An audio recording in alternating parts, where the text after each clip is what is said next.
Last September, our pottery staff loaded that kiln with 1,038 pieces of redware. They had it stacked on shelves in there, 10 feet high. They closed up that port in front with bricks and mortar, leaving a couple of bricks loose so they could peer in and check the progress as it heats up. Some of our senior staff can actually tell how hot it is by the color of the pottery. It takes on an orange, almost pumpkin-like glow when it gets up towards 1900 degrees. The glaze doesn't shine until it's baked on that. We usually place a couple of glass commercial pottery cones in there when the glass melts, takes all the guesswork out of the equation. All historic license, it works. Represents a little bit too much income for the gift shop, believe it if you get a chance. Remember how wet it was last year? Yes. We had record rainfall all summer long. Our pottery staff actually preheated that the Friday before our kiln firing. The walls of that kiln are 18 to 20 inches thick. They're just bricks and mortar. Very porous. They held a lot of that moisture. Basically had to dry out the kiln before they started to heat the pottery. They had a fire in there all day Friday. They banked the coals Friday night. At 6 o'clock Saturday morning, they were back with their boots on the ground firing that. At least staff stayed with it continually until Monday morning at 10 o'clock when it finally got up to 1900 degrees. Longest kiln fire I've ever had, about 56 hours and about 4.5 cords of wood to get that up to 1900 degrees.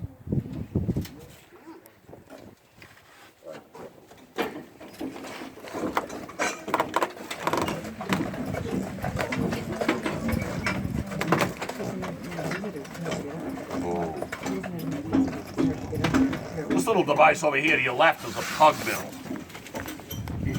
About 30 years ago, we had one that was about 2.5 times that size. It was powered by a horse or an ox. Then when that rotted out, came time for our maintenance department to do some serious work to it. There was a meeting. Most of the people that sat in on that meeting were convinced by the end of it that we ought to downsize it, try to have one that was kid powered. Let the kids run off some energy and get some work out of it. It's not very enticing at the time. In the early 1800s, Hervey Brooks would send a teenage gentleman down to the edge of the riverbank at his farm in Goshen, Connecticut, with a shovel, a stone boat, and a pair of steers to dig the raw clay out of the riverbank. They'd haul it up on top of the hill where this shop used to sit.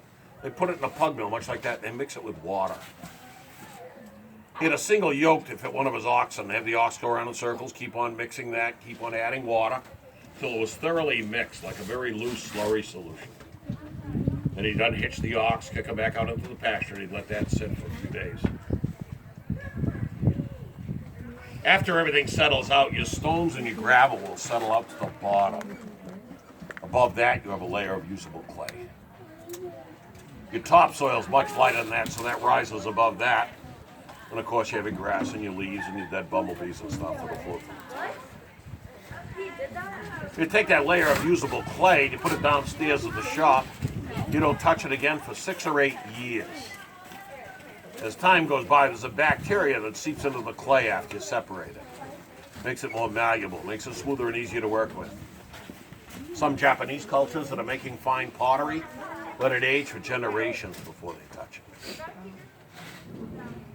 it. They're not making fine pottery. They're looking at it. They're making jerry pans, cooking pans, bean pots, flower pots, chamber pots, stuff you use around a farm on a regular basis.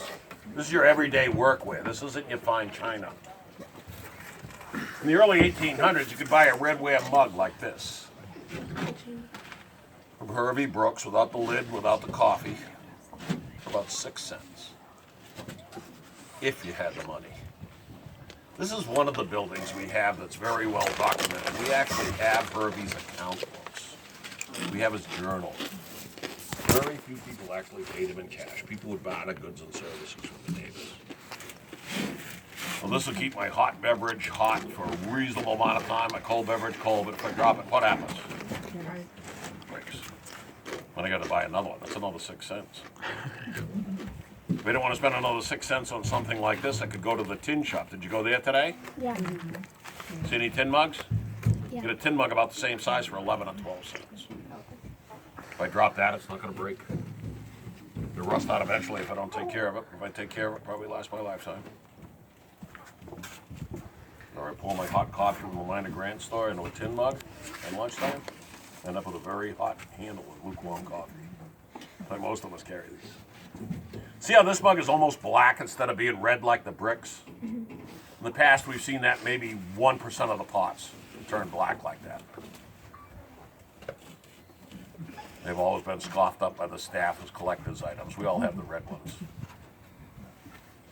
This last kiln fire, we saw about 20% of the pots turn black like this. When that fire gets up towards 1900 degrees, it's so intense that it's utilizing all of the available oxygen. And occasionally some of the pieces in the back or on the outskirts will take on the available carbon. We've never seen 20% of the pots turn black before.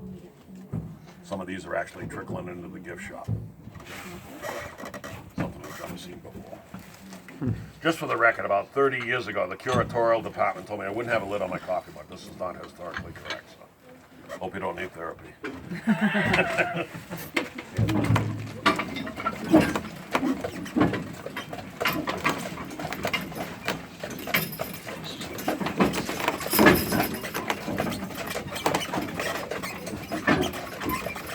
This foundation up here to your left is where we're going to put our piggery now that we're done with the cabinet maker's shop. Have you all heard about our piggery project?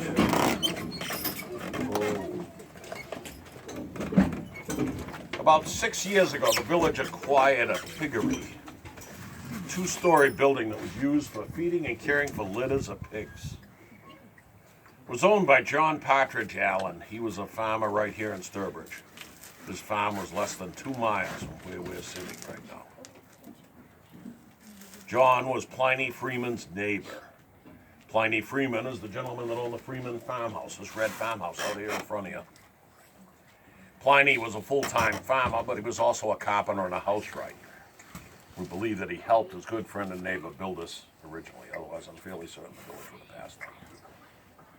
The building had a lot of structural issues, had a lot of rot, had a lot of post-beetle damage. About 80% of the beams had to be replaced. So 3 summers ago, we had staff over by the pottery shop, hand hewing beams, mortising joints, get everything ready to go. Got all the beams done. Actually started our approach to the town of Sturbridge to get the necessary permits to put it up. In the meantime, one of our trustees made a very generous donation to the village for our cabinet maker's shop. I'm not going to elaborate too much here, but this village has politics in the village. That quickly got moved to the head of the priority list. Here we had to wait. It's very difficult to explain to some of the board where there would have been a home for our pigs than our carpet. This was actually pretty progressive thinking in the 1830s. A lot of people still had their pigs out in the pasture. That works much better down south than it does up here in New England. Little pigs are pretty frail when they're first born. They don't do well with cold, wet weather. You have them too early in the spring, leave them outside, have a couple of nights it drops down around freezing, your mortality rate can climb pretty high in a hurry. People are starting to realize that if you brought them inside, kept them on a dry floor, gave them plenty of bedding, kept them out of the elements, you reduce that mortality rate down to almost nothing. They're also starting to cook their feed. Pigs are actually pretty fussy. They're a lot like kids. Are you fussy, man? No? If your mom gave you a raw potato and a raw onion for supper, would you eat it? No. I thought you weren't fussy. If you give a pig a raw potato or raw potato peelings, they're not really interested. Give them a raw onion, they have no interest at all. But if you cook that, mix it up with a little bit of leftover whey from cheese bacon, a little bit of grain from grist mill, whatever table scraps you have, they'll clean up every bit of it. Really just comes down to basic economics, a little bit of common sense. If your sow's going to have a litter of 10 or 12 piglets, you're able to bring them inside, keep them all alive for 6 or 8 weeks. Gives you a lot of pigs to sell to your neighbors. A lot more money in your pocket by the end of the year. By cooking their feed, you're not actually adding to your feed bill at all. You're just getting them to eat everything you feed them anyway. In the end, they're very good at converting that to pork. You end up with a lot more bacon and ham in your smokehouse. Do you like bacon and ham? Okay, a little hope. Looking forward to having litters of pigs again. We haven't had litters of pigs here for probably 15 or 18 years. usually just bring in a couple of small ones in the spring from the farm. Use one for a butchering demonstration in November, and the other one goes back to the farm. When will that be done? Pardon? When will that be done? What? That figure. As soon as the weather really breaks, we're going to be putting that up this spring and summer. I'm not sure when it's going to be done. The last meeting I heard, we were going to have one guy putting it up. There's going to be times that Lee's going to need help, so I don't know. We're going to have to figure out the logistics, but hopefully it'll be all done by fall. Drop your paper. Have you all seen fences like this split rail fence over here on your left? Those are put in areas where there's a lot of ledge or stone near the surface, where it's very difficult to dig a post hole. The bottom tier is set up on stone so it doesn't draw moisture off the ground and rot prematurely. We make them out of red oak, black oak, or white oak. As long as you keep the brush trimmed on our side and the livestock keeps it chewed down on their side so the air can circulate around it, dry it out after a storm, should last 25 or 30 years. We recently acquired a whole tractor trailer load of black locust fence stock from down south. Most of the black locust in this area has been cut, but that stuff will last 50 or 60 years. We split the trailer load with another museum we have a partnership with. Have you heard of Cogshell Farm down in Bristol, Rhode Island? No. The whole museum is about the size of the Freeman Farm. It's a 1790s coastal farm. We've had a partnership with them the last 3 years. Built a barn down there last year. Moved some sheep back down there and some chickens down there about 3 weeks ago. We're open just weekends now. If you have a membership here at the village, it's reciprocated down there. Gonna move some cattle down there once we get the fences done. All takes time and money. I thought time was money. It is. According to Benjamin Franklin, right? Yep. I forgot your name. You told me last year and I don't remember. It hasn't changed. George. George, that's right. I was late today.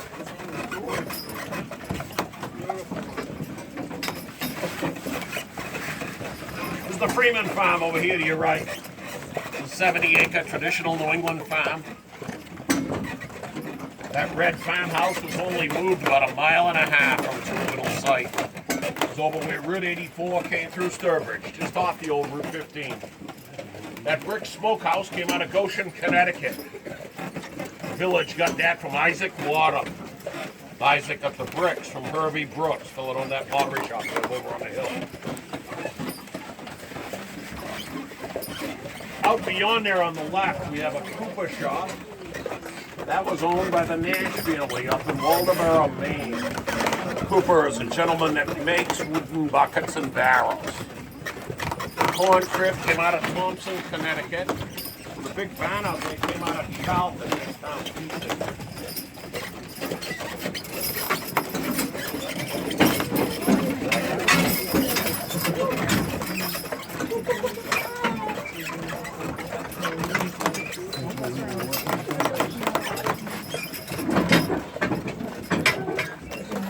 This white house over here to your left is the Bixby House. That was the house of a blacksmith named Emerson Bixby.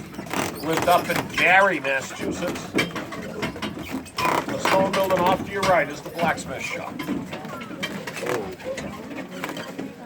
We have a blacksmith working in the blacksmith shop all day today. We have staff at the Bixby House, Freeman Farm House, the Cooper shop, and the pottery shop. There's some 21st century restrooms right over here on your left. You can get out here if you wish. Thank you. Thank you. Have a good day. Bye. Sure, get right in. Don't let the heat up. You come all the way back here, it's probably close to an hour, depending on the traffic. Where is there? What's to the next stop? Probably 15, 20 minutes. We're gonna get off at the next one and walk. Yeah. Okay. Thank you. Where are you folks from? We're from kind of all over, Millis, Medfield, Metro West. All been here before? Everyone's but us, pretty much. I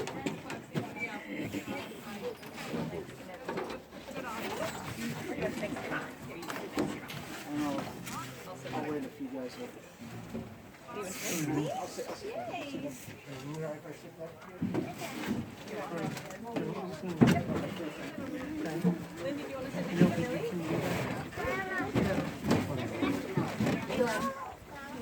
She's gonna walk and meet us at the next stop.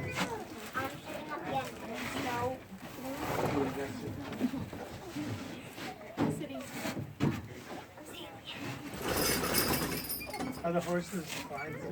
No, sir, they're Belgians.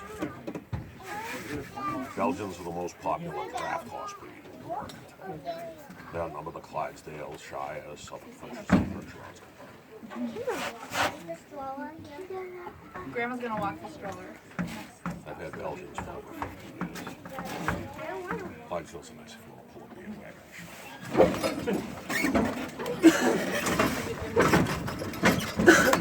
Just gonna water the horses quick and then we'll proceed, okay?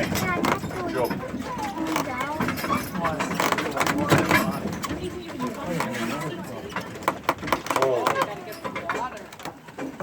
This stone building over here to your right is the Moses Walder Blacksmith shop. Have you all been over there? Yes. That building was built in 1810. It was moved here from Bolton, Massachusetts to replace a wooden blacksmith shop that burnt down in 1955. The Wait. village moved that, they disassembled it. Numbered each piece, and marked them north, south, east, and west sides, top and bottom. Even had detailed drawings and photographs to use as reference to put back together. Really quite a project. Was the fire related to the hurricanes at 55? No.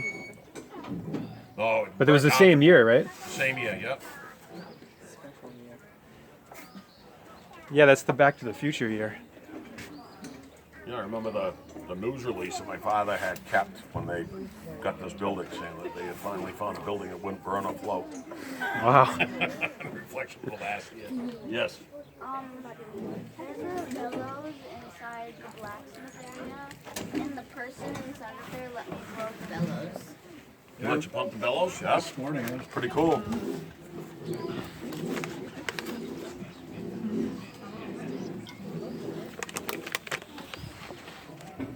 This building was over 300 pieces plus all the roof slates when they moved that. The mortar was a limestone base. We're actually able to regrind it and reuse it.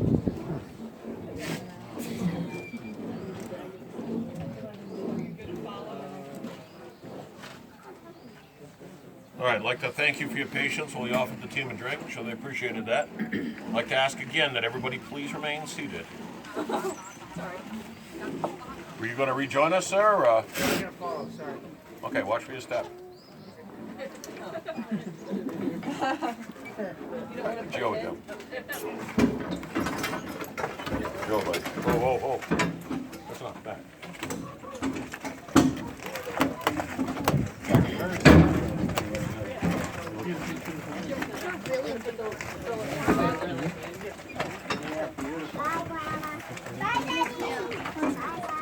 Whoa. Throw this in reverse, I told the team to back up. They sit back into these britches. These heavy straps go around the rear ends. They force that pole that's in between them backwards. It's the only way you have of backing this up. There's no hidden transmission underneath my seat anymore. You can't really start to appreciate what the horses do on a fairly regular basis. You realize this wagon weighs a little over 4,500 pounds empty. To turn the team to the right a couple of steps and kind of jackknife this thing around, I told the team to G. I'm going to bring them back to the left. I'm going to tell the team, no, apologize, pay attention. Pull it off.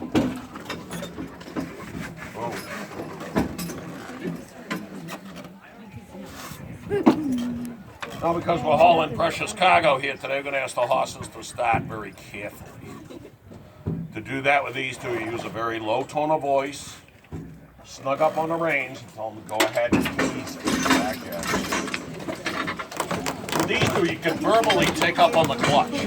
Try to give them a different command than the front end of this wagon right up the front. Generally don't demonstrate that with the public rock for obvious reasons.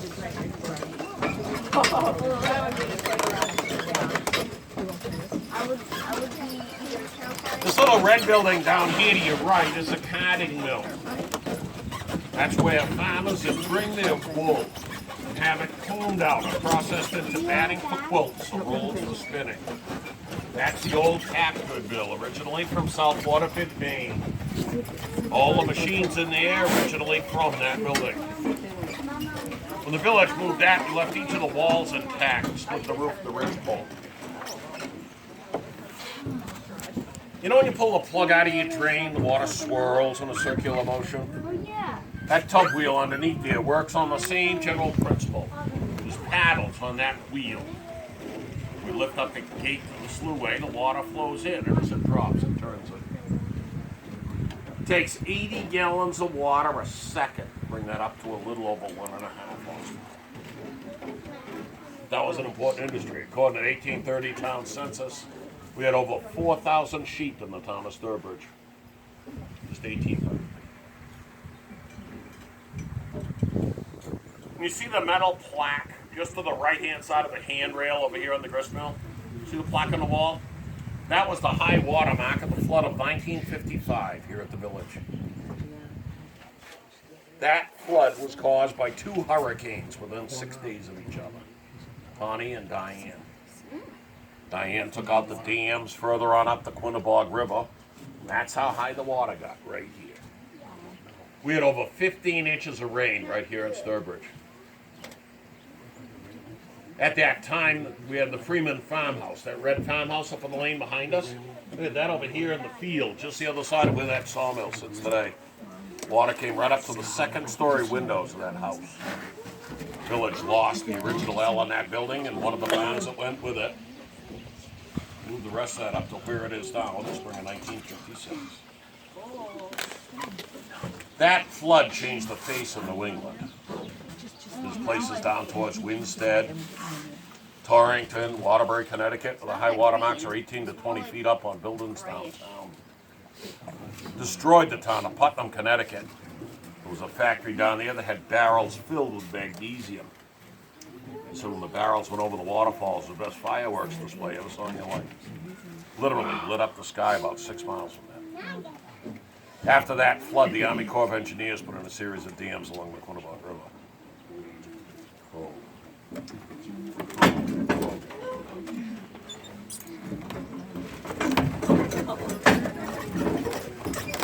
This is the 2nd grist mill on this site. This is where we grind corn. It's corn meal, or a mixture of corn and oats and some provender, animal feed. When that's in operation, it's powered by this undershot wheel on the back corner. We can lift up that gate to the sluway from inside the mill. The water flows in just below the center line of that wheel. And the unbalanced weight of the water in the buckets turns it. That's a little more efficient. That only takes 75 gallons of water a second and bring it up to 2 horsepower. We can grind up to 4 tons of feed a day in there.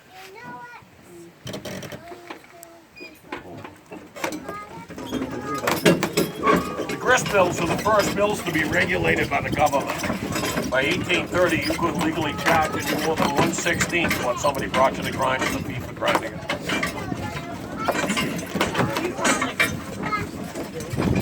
This sawmill over here to your right is actually the 5th sawmill on this site since the 1790s. This one is a copy. The Nickel Colby Mill was up on Spectacle Pond in Bow, New Hampshire. The village built this in 1983 and 84. Went with a reproduction because of the stress involved. That takes 300 gallons of water a second to bring that up to 17 horsepower.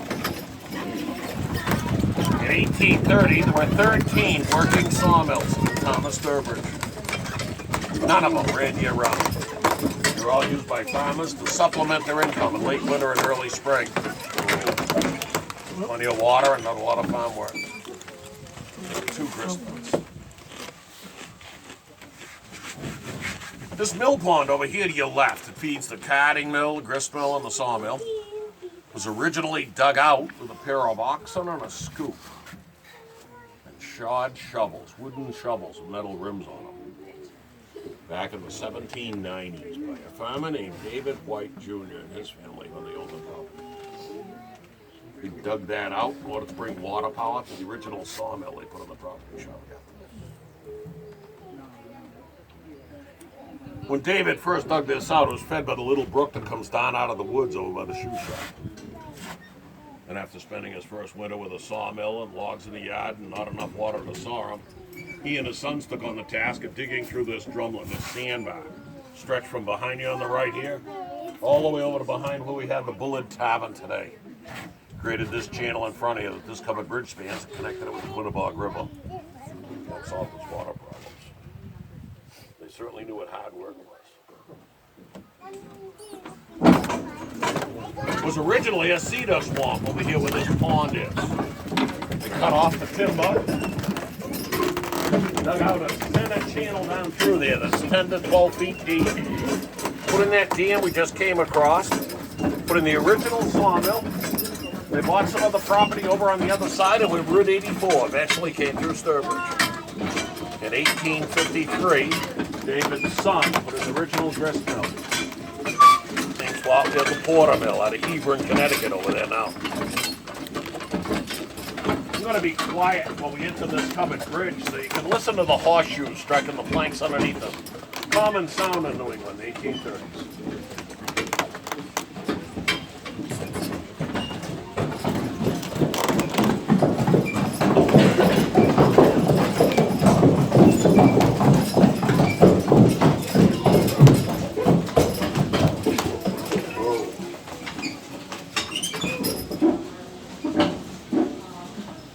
This covered bridge was basically donated to Old Sturbridge Village by the Vermont Highway Department.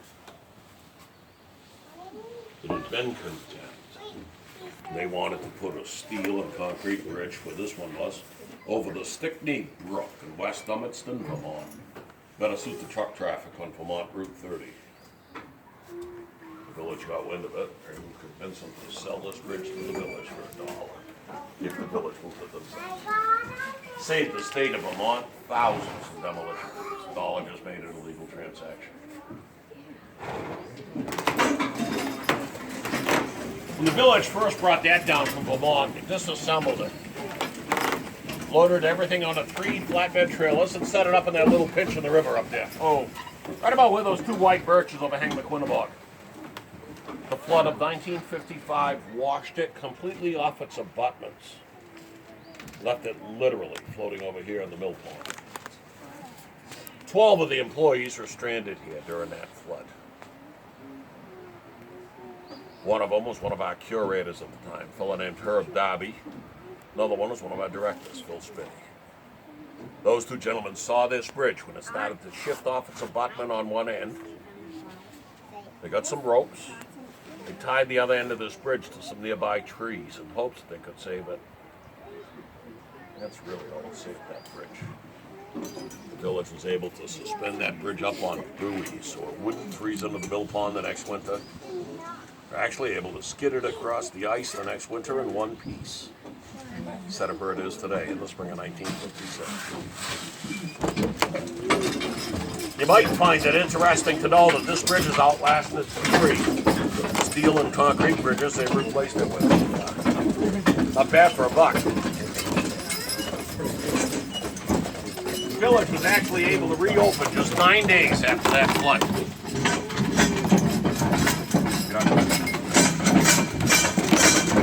Probably helps that you have no electricity.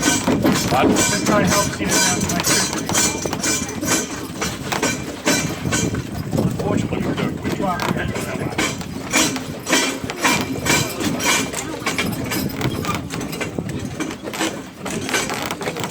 This barn directly in front of you is the only building we have that didn't come out of New England. I was brought in from Schoharie, New York. It was actually the first building that was moved here in 1937. Changed the roof line to make it look a little bit more New England style instead of Dutch architecture. Added a small door on the opposite corner. Building over here to your right is the Bullard Tavern. They served 21st century food and beverage in our 19th century atmosphere. There's a cafeteria downstairs today. It's open till 3. Get out here if you wish. Elin, I think we're gonna get out. Elin. Peter, you want to go to I think we are going to. go to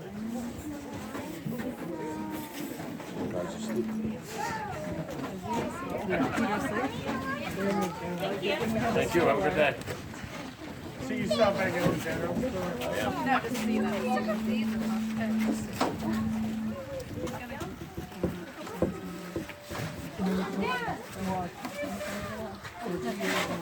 are my we'll walk the same way.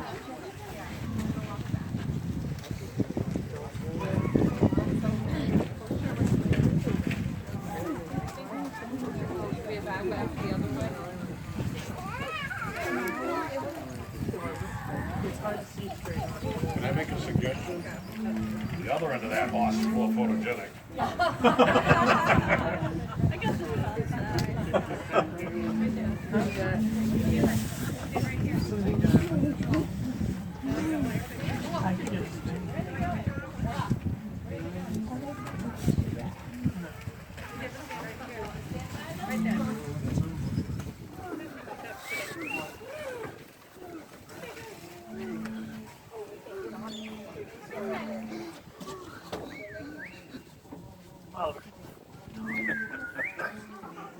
His head's as big as she is.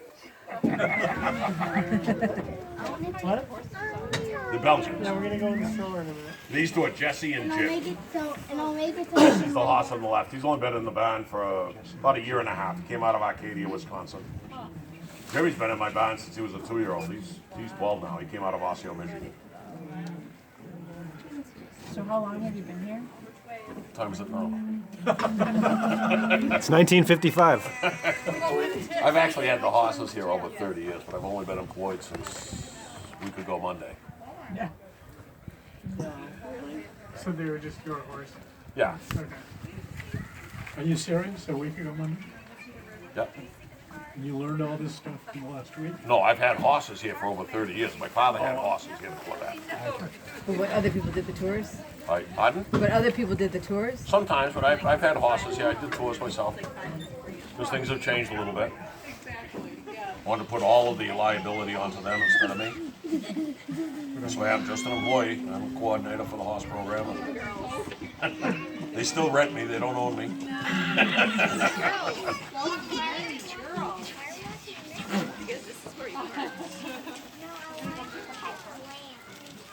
Yes.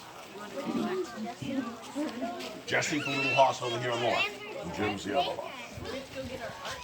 Jesse weighs about 2,300. Jim weighs about 2,550. Okay, Miss Eva.